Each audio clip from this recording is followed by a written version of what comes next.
Kadapa municipal corporation meeting ఇవాళ జరిగింది. అయితే ఈ సమావేశంలో కుర్చీ వివాదం కొనసాగింది. ఇప్పటికే 2 సార్లు జరిగిన మీటింగ్ లో టీడీపీ చెందిన కడప ఎమ్మెల్యే మాధవిరెడ్డికి కుర్చీ లేకుండా చేయడంపై తీవ్ర వివాదం నెలకొంది. అయితే ఇవాల్టి సమావేశానికి 2 ఎమ్మెల్యేలు ఎమ్మెల్సీలకు కుర్చీలను అధికారులు ఏర్పాటు చేశారు.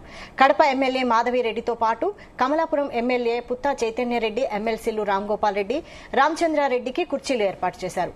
మధ్యలో మేయర్ కుర్చీ ఉండగా దానికి ఇరువైపులా ఎమ్మెల్యేలు ఎమ్మెల్సీలు కూర్చునేందుకు కేటాయించారు. అయితే తనకు తెలియకుండా ఎమ్మెల్యేలు ఎమ్మెల్సీలకు కుర్చీలు కేటాయించడంపై మేయర్ సురేష్ బాబు అభ్యంతరం తెలిపారు. మీటింగ్ హాల్లో కాకుండా తన ఛాంబర్లోనే సమావేశం ఏర్పాటు చేస్తామని కమిషనర్కు ఆయన లేఖ రాశారు. నిబంధనలకు విరుద్దంగా అలా ఎలా సమావేశం నిర్వహిస్తారని ఎమ్మెల్యే మాధవిరెడ్డి, టీడీపీ కార్పొరేటర్లు ప్రశ్నిస్తున్నారు.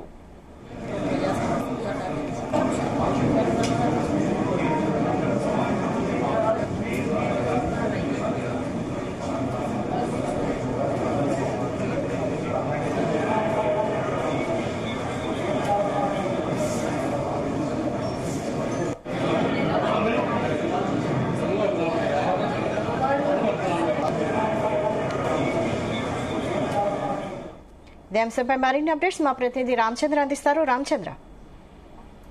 Thank you Vaishali. Kadapa municipal corporation సర్వసభ్య సమావేశం చాలా వినూత్న రీతిలో జరిగి ఈ రోజు ఈ కాసేపటి క్రితమే ముగిసింది. అయితే ఏదైతే కాన్ఫరెన్స్ హాల్లో జరపమని చెప్పి హైకోర్టు ఇచ్చినటువంటి గైడ్ లైన్స్ ప్రకారం కాన్ఫరెన్స్ హాల్లో జరపకుండా గతంలో ఎప్పుడైతే కౌన్సిల్ హాల్ ఏదైతే ఉందో ఆ కౌన్సిల్ హాల్లో అధికారులందరూ ఏర్పాట్లు చేశారు అక్కడ సమావేశం నిర్వహించడానికి. అయితే అక్కడ ఎమ్మెల్యేలకు ఎమ్మెల్సీలకు చైర్లు వేయడంపై మేయర్ సురేష్ బాబు అభ్యంతరం వ్యక్తం చేస్తూ కౌన్సిల్ హాల్ కు రామని చెప్పి కూడా ఆయన తేల్చి చెప్పినటువంటి పరిస్థితి కనిపించింది. ఆ తర్వాత కమిషనర్ తర్వాత కడప ఎమ్మెల్యే మాధవిరెడ్డి ఇద్దరు కూడా కౌన్సిల్ హాల్లో మేయర్ కోసం అలాగే మిగతా వైసీపీ కార్పొరేటర్ల కోసం కూడా వేచి చూసినటువంటి పరిస్థితి ఉంది. అయితే ఇంకా ఈ నేపథ్యంలో అధికారులు కూడా కింద కాన్ఫరెన్స్ హాల్ లాక్ చేసి ఉండడము, ఆ కీస్ కూడా ఇవ్వకపోవడంతో చేసేదేం లేక మేయర్ సురేష్ బాబు ఏదైతే కాన్ఫరెన్స్ హాల్ ఉందో మేయర్ ఛాంబర్ దగ్గర, ఆ మేయర్ ఛాంబర్ దగ్గర ఉన్నటువంటి కాన్ఫరెన్స్ హాల్ లాక్ చేస్తుంది. ఆ లాక్ చేసినటువంటి ముందు భాగంలో ఉన్నటువంటి హాల్లోనే ఈ సమావేశాన్ని ప్రారంభించారు. ఈ సమావేశం ప్రారంభించి అలాగే కొన్ని ప్రతిపాదనలు కావచ్చు, కొన్ని ఆమోదాలు, అలాగే కొన్ని తిరస్కరించినటువంటి పరిస్థితి అయితే కనిపించింది. కాసేపటి క్రితం ఈ సమావేశం కూడా ముగిసింది. అయితే ఇంకా టీడీపీ ఎమ్మెల్యే మాధవిరెడ్డి ఇంకా కౌన్సిల్ హాల్లోనే ఇంకా ఎదురు చూస్తున్నారు.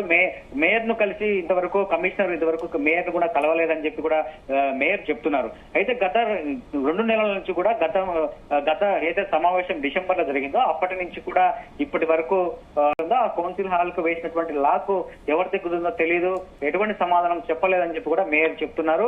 ఈ నేపథ్యంలోనే తాము హైకోర్టుకు వెళ్లవలసి వచ్చిందని చెప్పి కూడా చెప్తున్నారు. అయితే కమిషనర్ ఇక్కడ దేశజాలాలకు వెళ్లడము, అలాగే మేయర్ కు కమిషనర్ కు మధ్య విభేదాలు పెద్ద ఎత్తున రచ్చకెక్కాయని చెప్పుకోవచ్చు.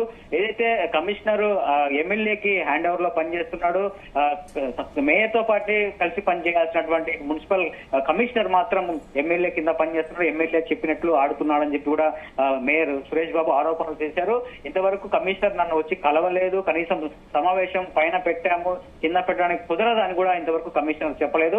కాబట్టి కమిషనర్ ను ఇక్కడ పూర్తి స్థాయిలో సహకరించట్లేదు మా పాలక వర్గానికి అని చెప్పి కూడా వ్యాఖ్యానించు సమావేశంలో కూడా తీర్మానం చేయడం జరిగింది. ఇక్కడ నుంచి కమిషనర్ ను అలాగే అడిషనల్ కమిషనర్ వీరందరినీ ఎవరైతే అధికారులు సహకరించకుండా తమ పాలక వర్గానికి ఉన్నారో వాళ్ళందరినీ కూడా ప్రభుత్వానికి సరెండర్ చేయాలని చెప్పి కూడా ఒక ప్రతిపాదనను ఈ సమావేశంలో సభ్యులు పెట్టారు. దాన్ని కూడా ఆమోదించినటువంటి పరిస్థితిని, అలాగే కమిషనర్ మనోజ్ రెడ్డిపై కూడా కోర్టుకు వెళ్తాము, కంటెంప్ట్ ఆఫ్ కోర్టు అయితే కోర్టు ఉత్తర్వులు కూడా బేఖాతరు చేసిన నేపథ్యంలో కమిషనర్ పై కోర్టుకు వెళ్తాం, ఫిర్యాదు చేస్తామని చెప్పి కూడా మేయర్ సురేష్ బాబు అలాగే వైసీపీ కార్పొరేటర్లు చెప్తున్నారు. మొత్తానికి ఎటువంటి ఘర్షణ వాతావరణం లేకుండా రసాభాస జరుగుతుందని అందరూ కూడా భావించారు. అయితే వినూత్న రీతిలో ఈ సర్వసభ్య సమావేశం అయితే ప్రస్తుతానికి ముగిసింది. ఇంకా టీడీపీ ఎమ్మెల్యే మాధవిరెడ్డి ఇంకా కార్పొరేషన్ ఆఫీస్ కౌన్సిల్ హాల్లోనే ఉన్నారు, కమిషనర్ అక్కడే ఉన్నారు. అయితే సమావేశాన్ని ముగించేసి కొన్ని తీర్మానాలు ఆమోదం తెలిపాయి, కొన్ని తిరస్కరించడం జరిగింది. ఈ సమావేశంలో మేయర్ సురేష్ బాబు కూడా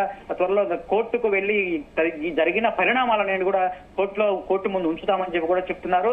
అధికారులందరూ కూడా అధికార పార్టీ ఎమ్మెల్యేకి తొత్తుగా వ్యవహరిస్తున్నారు, కార్పొరేషన్ పాలక మండలి మేము వైసీపీ సభ్యులమని చెప్పి మాకు ఎవరు సహకరించట్లేదని చెప్పి కూడా పెద్ద తీవ్ర ఆరోపణలు అయితే చేస్తున్నారు. మరి చూడాలి ఈ అంశం ఎటు దారి తీస్తుంది, ఈ పరిణామాలు తర్వాత ఎలా ఉంటాయనేది కూడా మనం చూడాల్సి ఉంటుంది. Vaishali. Right, thank you Ramachandra.